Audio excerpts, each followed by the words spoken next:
It was an unusually quiet afternoon at the ranch when the incident occurred. Grandpa had always been a man of few words, but many actions, and his actions often spoke louder than words. We had just finished our morning chores when we noticed an unfamiliar SUV parked at the entrance of the property. The vehicle had no business being here, and yet it was parked there, as if it had simply been forgotten. As I walked closer to get a better look, I saw the HOA logo on the side of the car. The HOA had been a thorn in our side for a long time, constantly sending us letters about trivial matters, demanding compliance with rules that didn't seem to apply to us out here in the countryside. Grandpa noticed the car too, and without a word headed toward the electric fence near the ranch's boundary. I followed him, wondering what he was up to. To my surprise, he pulled out some wire and started connecting it to the SUV's undercarriage. "What are you doing, Grandpa?" I asked, genuinely curious but also a little concerned.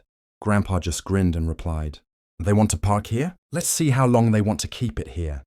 The next thing I knew, Grandpa had expertly wired the SUV to the electric fence, making sure that the car was fully connected to the power source. He stepped back, watching it all take shape.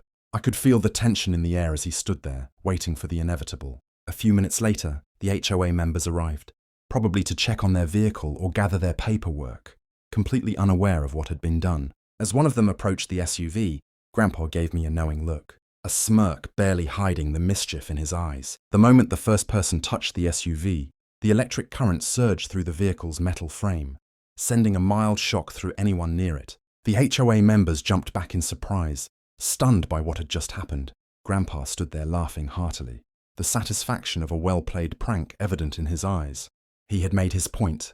No one disrespects the ranch, and no one, not even the HOA, would take advantage of his land without consequences.